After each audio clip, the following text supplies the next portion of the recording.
Bienvenue à toutes et à tous, bénédiction, la paix du Seigneur avec vous. On est là pour la parole, pour continuer à persévérer dans l'enseignement de la parole. Et je vais aller tout de suite dans l'Épître aux Hébreux. Et il est écrit dans l'Épître aux Hébreux quelque chose d'extraordinaire. Et on ne peut pas échapper à ça. On ne veut pas échapper à la grâce de Dieu. On ne veut pas échapper à la bonté du Père. Nous ne voulons pas échapper au salut, n'est-ce pas? Nous ne sommes pas des gens qui fuyons la grâce de Dieu, mais nous sommes ceux qui plongeons littéralement au point même d'avoir reçu un baptême au nom du Père et du Fils et du Saint-Esprit, baptisés dans l'amour de Dieu. Et j'attaque tout de suite cet enseignement. Et vous allez voir, on va décrypter des petites choses peut-être que vous n'aviez jamais vues jusqu'à présent. Jusqu'à présent, vous avez lu simplement peut-être sans vraiment comprendre ce que vous lisiez. Et en ajoutant un peu d'intelligence à notre lecture, tout d'un coup, on trouve des trésors inestimables. Amen. Alors, je commence à lire. Après avoir autrefois, à plusieurs reprises et de plusieurs manières, parlé à nos pères par les prophètes, Dieu, dans ces derniers temps, nous a parlé d'une autre manière, une autre façon, et beaucoup plus puissante. Hein. Et Dieu, dans ces derniers temps, nous a parlé par le Fils, qu'il a établi héritier de toutes choses par lequel il a aussi créé le monde. Il y a la puissance créatrice à l'intérieur du verset qu'on vient de dire. Et il continue. Et qui étant le reflet de sa gloire et l'empreinte de sa personne. Il s'agit de Dieu lui-même. Le Fils de Dieu est Dieu lui-même. Il est la deuxième personne de la Trinité. C'est une réalité, elle est là, elle est sous nos yeux, elle est dans ce texte. Et on va en être au bénéfice de toute l'ontologie, de toute la substance de qui est Christ, en fait, en découvrant à quel point, eh bien, l'auteur de l'Épître aux Hébreux nous dévoile ce trésor, cette bénédiction extraordinaire. Alors on continue, et il a fait la purification des péchés, s'est assis à la droite de la majesté divine dans les lieux très hauts, devenu d'autant supérieur aux anges qu'il a hérité d'un nom plus excellent que le leur, auquel des anges Dieu a-t-il jamais dit, tu es mon fils, je t'ai engendré aujourd'hui. Quand vous allez continuer votre lecture de l'Épître aux Hébreux, vous percevez qu'en fait là il vient de mettre les assiettes, il vient de mettre les couverts, et puis attention, c'est pas des couverts en plastique, c'est pas des assiettes en carton de la Gap de dimanche là. C'est véritablement des couverts célestes, c'est la gloire de Dieu, c'est la table du Seigneur là. On est invité au repas du Seigneur, et donc ce sont des coupes en or ou en cristal de diamants purs du ciel. C'est vraiment le Saint-Esprit en train de, au travers de cet enseignement, de jeter littéralement les fondements apostoliques de l'enseignement de l'Évangile. Et on va voir, donc un peu plus loin, il parle, donc il démontre déjà dès le départ que, eh bien, on n'a pas affaire à une sorte de souverain sacrificateur de l'Ancien Testament qui avait besoin de faire des sacrifices pour lui-même, mais qu'il est le Fils du Dieu vivant, le premier engendré. Et vous savez qu'il est engendré de toute éternité, puisqu'il est le Verbe éternel. Dieu s'est pas mis à parler un jour, hein. Il a un verbe de toute éternité.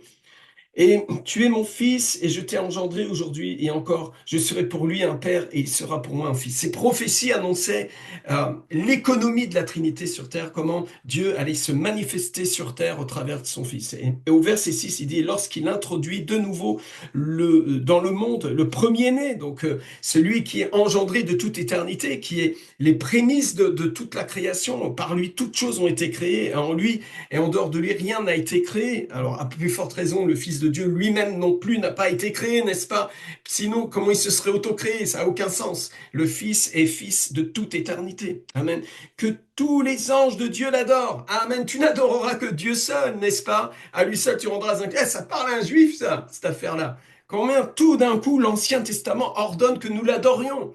Et tu n'adoreras que Dieu seul, que tous les anges de Dieu l'adorent. De plus, il dit des anges, celui qui fait de ses anges des vents et de ses serviteurs des flammes de feu. Ok, bon. Mais il a plu au Fils, mais il a dit au Fils, verset 8, mais il a dit au Fils, ton trône, ô Dieu, est éternel, le sceptre de ton règne est un sceptre d'équité. Tu as aimé la justice et tu as haï l'iniquité. Vous voyez, c'est l'incarnation du Fils. Et il est Dieu, et c'est vrai qu'il s'est dépouillé des apparats de sa divinité, mais il est resté 100% homme, 100% Dieu, Philippiens 2. C'est pourquoi, ô Dieu, ton Dieu t'a oint d'une huile de joie au-dessus de tes égaux. Et encore, toi, Seigneur, tu as au commencement fondé la terre et les cieux sont l'ouvrage de tes mains. Ils périront, mais tu subsistes. Ils vieilliront tout comme un vêtement. tu les rouleras comme un manteau et ils seront changés, mais toi, tu restes le même et tes années ne finiront point. Et auquel des anges a-t-il jamais dit encore, assieds-toi à ma droite jusqu'à ce que je fasse de tes ennemis ton marchepied? Ne sont-ils pas tous des esprits au service de Dieu, envoyés pour exercer un ministère en faveur de ceux qui doivent hériter du salut? Je continue. On passe au chapitre 2 et vous allez voir le développement. C'est pourquoi nous devons d'autant plus nous attacher aux choses que nous avons entendues, de peur que nous ne soyons emportés loin d'elles, car si la parole annoncée par des anges a eu son effet, et si toute transgression et toute désobéissance a reçu une juste rétribution, comment échapperons-nous en négligeant un si grand salut qui, annoncé d'abord par le Seigneur, nous a été confirmé par ceux qui l'ont entendu, Dieu appuyant leur témoignage par des signes, des prodiges et divers miracles, et par les dons du Saint-Esprit distribués selon sa volonté. En effet, ce n'est pas à des anges que Dieu a soumis le monde à venir dont nous parlons. Amen. On va décrypter tout ça. On va essayer d'être assez rapide. Je pense que je vais vous laisser à 12h30 ce coup-là. On va prendre 10 minutes de plus, mais on en a besoin. Euh, le premier chapitre est, est une mise en place du rocher des siècles. Une mise en place de la pierre angulaire dont l'apôtre Pierre parle. Il nous révèle que celui en qui nous croyons, Christ, il est véritablement exactement ce qu'il a dit qu'il est. Et regardez à quel point celui en qui nous croyons et en qui nous demeurons et qui demeure en nous est tellement puissant. Le mot puissant n'est pas suffisant, vous comprenez. Ça dépasse l'entendement humain, là. Il y a une révélation glorieuse de Christ dans l'Épître aux Hébreux. Le but de l'Épître aux Hébreux, c'est pas de vous tirer l'oreille et dire attention, attention. Non, non, non. L'Épître aux Hébreux est une explosion de révélation de qui est Christ, en fait. Il est le Fils du Dieu vivant, le Fils éternel, le Fils du Dieu tout-puissant, à qui il a remis tout l'héritage. Et il maintient toutes choses par sa parole. Cette parole, ce Verbe de Dieu qui s'est fait chair, est celui-là même qui est le fondement de notre salut, le fondement de tout ce que Dieu a décidé de faire exister au travers de nous, en nous. Et nous-mêmes, nous sommes littéralement ancrés en lui, nous sommes baptisés en lui, nous sommes ressuscités en lui. Tout est en Christ. Notre vie est cachée en lui, souvenez-vous. C'est pourquoi l'apôtre nous pousse en disant, mais cherchez les choses d'en haut. Vous êtes vivant de la vie de l'esprit. Cherchez les choses d'en haut.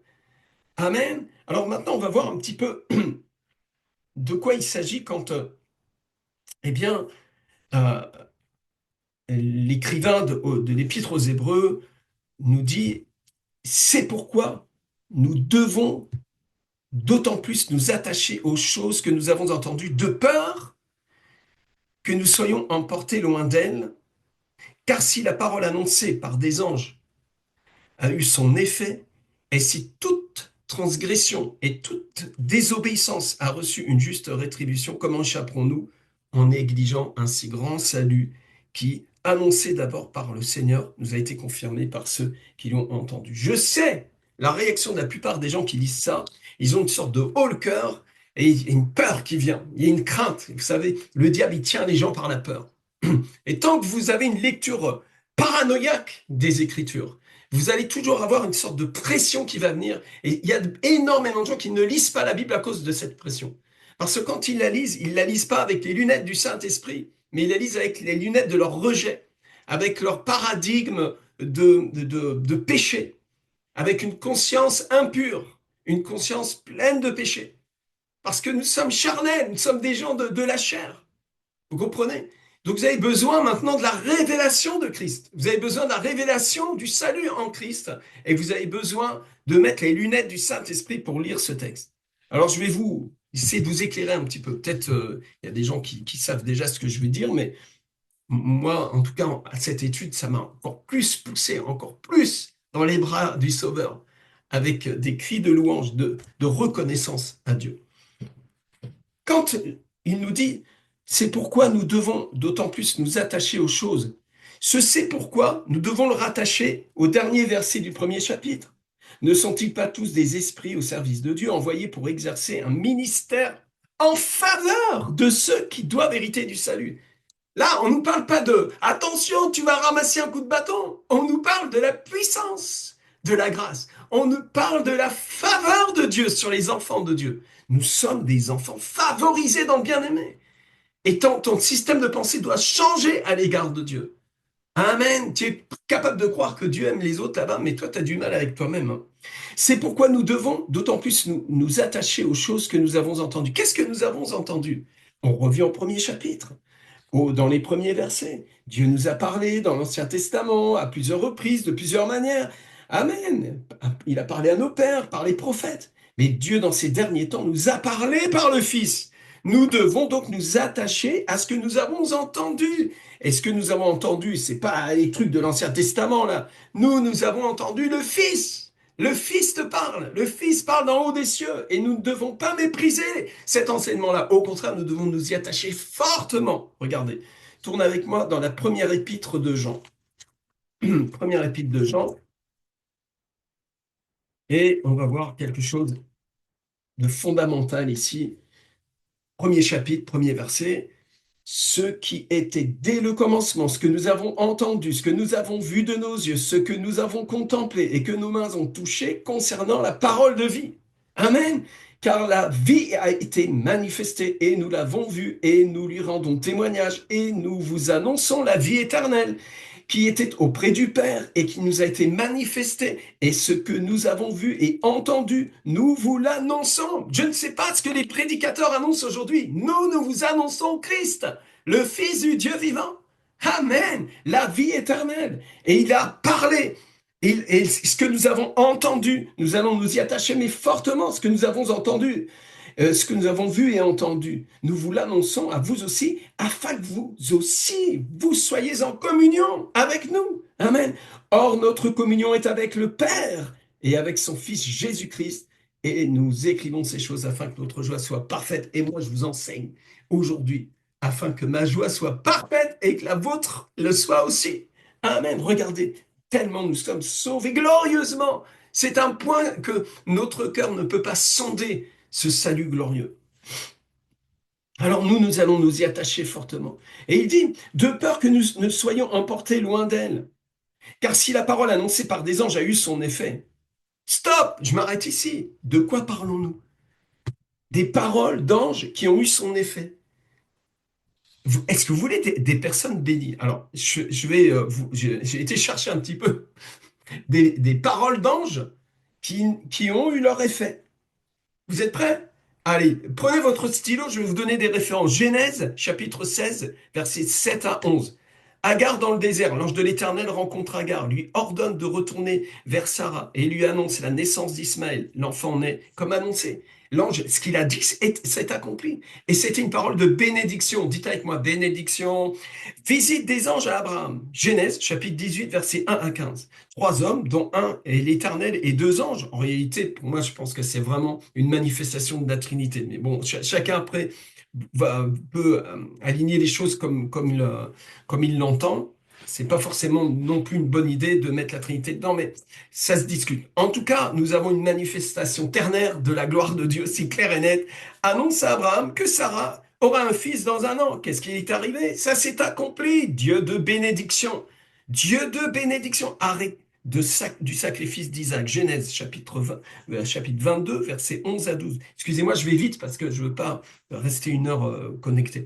Alors qu'Abraham s'apprête à sacrifier Isaac, un ange de l'Éternel l'arrête et le loue pour son obéissance. J'ai vu ta foi. Hein, et l'enfant est épargné, mais il va lui donner une promesse. Savez-vous que cette promesse est accomplie?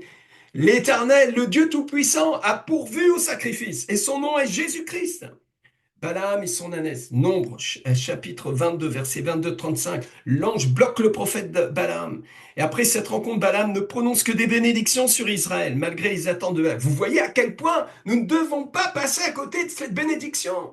Si le ministère des anges là, oh mon Dieu, si des paroles prononcées par des anges ont eu leur effet, nous ne devons pas nous laisser entraîner loin de la bénédiction. C'est ça le principe de ce passage. C'est ça l'essence même de ce que l'écrivain est en train de dire. Regardez. Gédéon et l'appel divin juge, chapitre 6, versets 11 à 23. L'ange de l'Éternel appelle Gédéon à libérer Israël et lui donne un signe surnaturel. Gédéon obéit à l'appel. Les anges sont intervenus, ils ont parlé et les paroles se sont accomplies. Nous avons eu la naissance de Samson avec l'ange qui prophétise à la femme de Manoach, la naissance de Samson. Nous avons Élie qui va être nourri par un ange, Daniel et le veilleur céleste. Amen. Hein, dans une vision, un veilleur qui décrète la chute de Nabuchodonosor et le jugement est annoncé. Annoncé s'accomplit. Donc, dans le Nouveau Testament maintenant. Dans le Nouveau Testament, je vais aller très très vite, hein, je ne vais pas vous donner référence. Nous avons Zacharie, hein, qui a, allez, Luc, chapitre 1, verset 11 à 20, qui devient muet suite à la parole de l'ange. Mais en fait, c'est une parole de bénédiction. Cette bénédiction est venue avec l'autorité du Saint-Esprit. Il fallait qu'il se taise pour pas souiller l'œuvre de Dieu, là. Ferme-la. Que seule la parole. Nous devons prêcher Christ, nous devons annoncer le Fils. Et là, nous avons cet ange qui va annoncer, celui qui va annoncer le Fils. C'est des choses vraiment sérieuses, vous savez. Faites attention, prédicateurs, faites attention à ce que vous allez prêcher. Hein. Annonciation à Marie. L'ange Gabriel lui annonce qu'elle recevra par le Saint-Esprit un fils, et pas n'importe lequel. Hein. Vous le savez. Amen. Est-ce que cette parole s'est accomplie? Absolument. D'ailleurs, elle est accomplie. Ça ne sert à rien de raconter à Marie qu'elle va tomber enceinte et lui répéter qu'un chapelet. Arrêtez ça. C'est fait, c'est accompli. Tournez vos regards vers le Seigneur. Tournez vos yeux vers lui. Ceux qui tournent le regard vers le Seigneur sont rayonnants de joie. Amen. Rêve de Joseph. Un ange rassure Joseph et lui demande de prendre Marie pour épouse. Dans Matthieu, chapitre 1, verset 20. Nous avons les anges, l'ange qui annonce la naissance de Jésus. Dans Luc, chapitre 2, verset 9. Hein, et puis l'armée céleste qui arrive et qui loue le Seigneur. Quelle gloire que le ministère des anges. Amen. Et nous n'allons pas faire de l'angiologie ni de la démologie. Nous allons annoncer Christ. Dans un instant, restez connectés. Un ange avertit Joseph de fuir pour échapper à Hérode. Retour d'Égypte, un ange informe Joseph encore. Résurrection de Jésus, un ange annonce aux femmes qu'il est ressuscité. Libération des apôtres, un ange ouvre la prison et dit aux apôtres de prêcher dans le temple, et ils obéissent aussitôt. Philippe et l'eunuque, un ange l'oriente sur le chemin du désert, et la parole s'accomplit. Corneille et l'ouverture aux païens, c'est la grande porte ouverte à l'évangile pour les nations, la maison de Corneille, faites la vision, ouvrons nos maisons et prêchons l'évangile. En tout cas, eh bien, l'ange qui a annoncé à Corneille que ça allait se produire n'a pas menti. Libération de Pierre, un ange réveille Pierre, il le délivre de ses chaînes. Paul en pleine tempête, un ange le rassure, aucun homme ne périra, etc. Apocalypse dans Jean, des anges transmettent à Jean des révélations sur les derniers temps. Et nous passons maintenant à des actions, des paroles d'anges qui ont amené un jugement, Sodome et Gomorrhe. Hein, les deux anges préviennent Lot. La peste sur l'Égypte, l'ange de la mort qui frappe les premiers-nés d'Égypte. La peste sur Israël à cause du recensement de David. Un ange frappe 70 000 hommes. Donc ces anges-là, on nous dit qu'en fait, qu'est-ce qu'on est en train de nous dire? Dans le Nouveau Testament, vous avez aussi des exemples. La mort d'Hérode.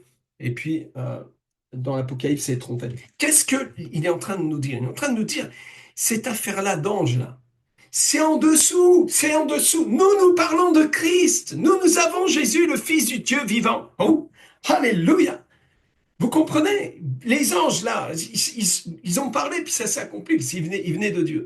Mais dans les derniers temps, Dieu nous a parlé par le Fils. Toute l'épître aux Hébreux est en train de se tourner, de tourner le cœur, de tourner la pensée, de tourner la foi, de ramener l'axe de notre âme avec l'axe du ciel et de nous tourner vers le Christ qui est le chemin, la vérité et la vie. Et nul ne viendra au Père que par lui. Amen. Alors il dit, mais ne vous faites pas avoir. Et combien de chrétiens aujourd'hui se sont fait chiffonner, barbouiller la figure avec de la confiture. Et nous ne voyons plus Christ, nous n'enseignons plus Christ, nous ne prêchons plus Christ, nous ne le croyons plus. Nous commençons même à mettre notre foi dans des affaires, des machins, des trucs. Dieu n'est pas le Dieu des trucs, Dieu est Dieu. Et il a dit de Jésus qu'il sera pour lui un père et lui sera un fils. Et j'ai une bonne nouvelle pour toi. Toi qui as été baptisé en Christ, hein, et tu es co-héritier. Tu es devenu enfant de Dieu. C'est tout le message. Et ça doit changer quelque chose dans ta façon de penser, ta façon de croire, ta façon de prier.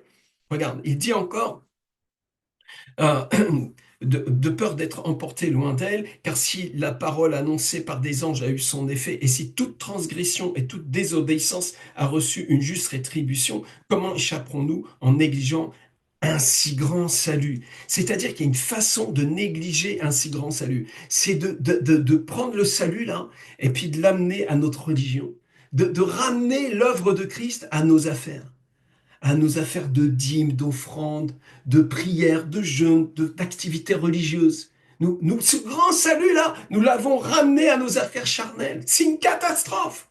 Tu as besoin d'une révélation de qui est Christ et de quel salut nous parlons. Et ce salut est incorruptible. Ce salut est indestructible.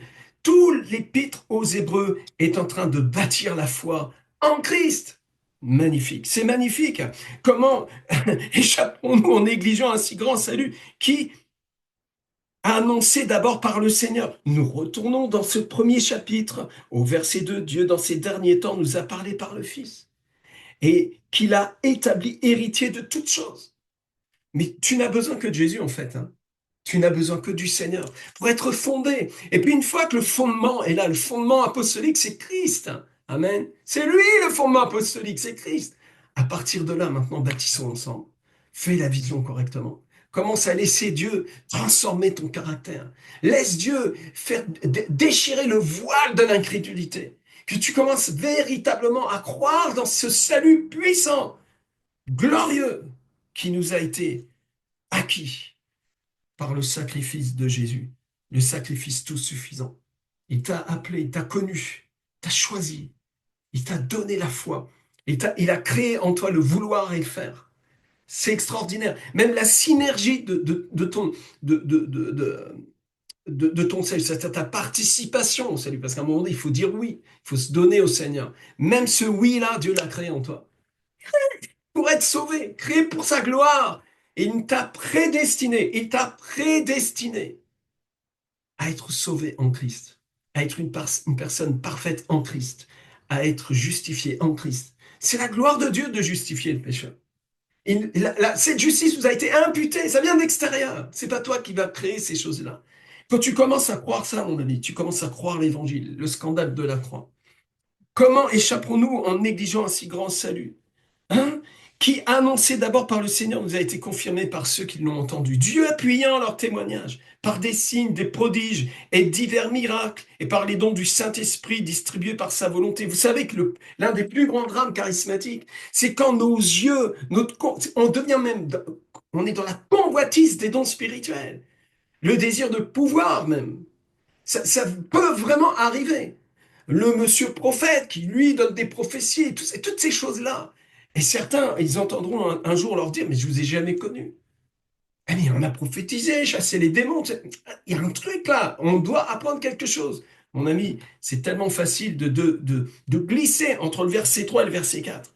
Entre le verset 3 et le verset 4. Le verset 4, Dieu appuyant leur témoignage par des signes, des prodiges et divers miracles. Gloire à Dieu qui continue à confirmer cet évangile par des guérisons, par des miracles, par des délivrances, mais par des vies transformées. Et notre but n'est pas de prêcher la guérison. Notre but n'est pas de prêcher une forme d'unité religieuse qui met un voile de ténèbres, littéralement, sur la révélation véritable, le véritable évangile.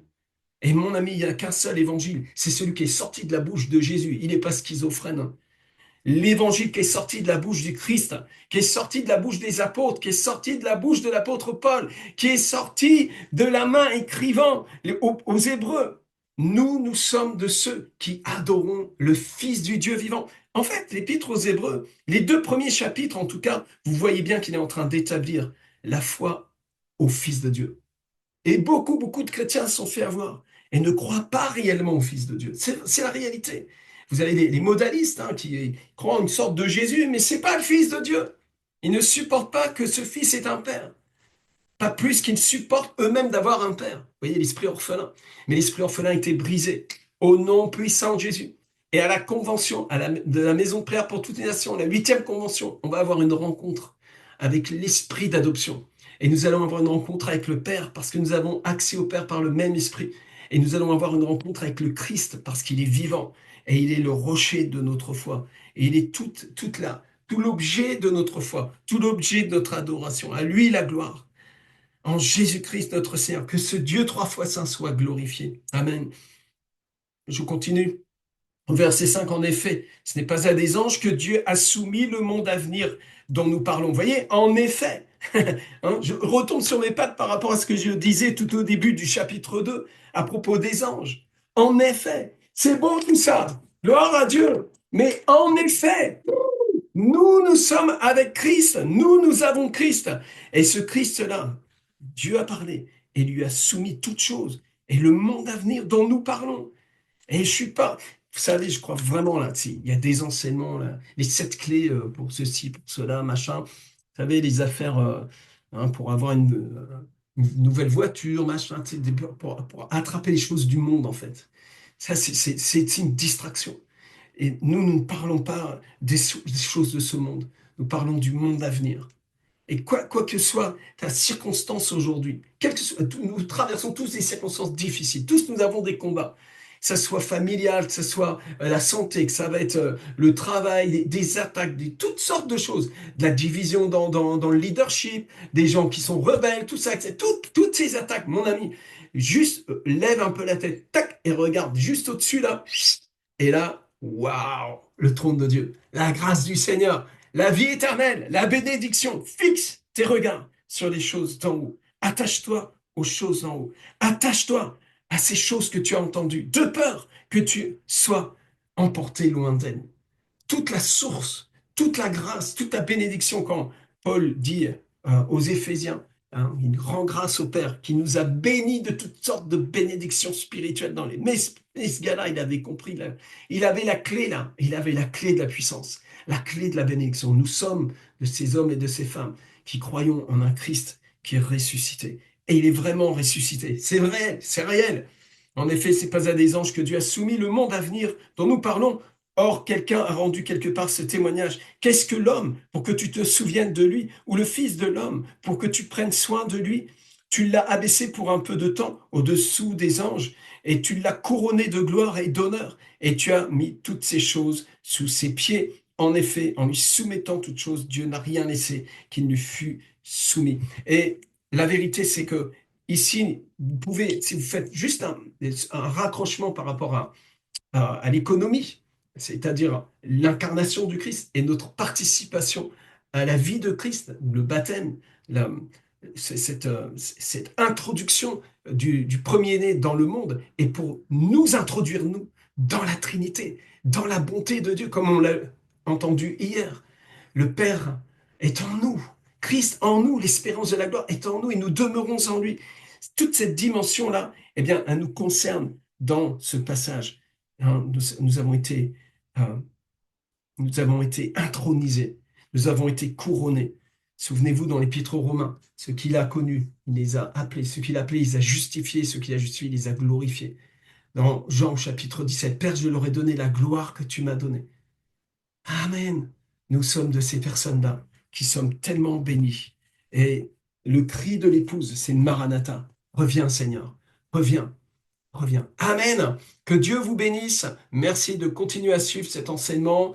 Merci de faire un like peut-être sur YouTube aussi pour ceux qui nous suivent sur YouTube. Partagez cet enseignement. C'est la bonne nouvelle de Jésus-Christ. Je vous aime. À demain.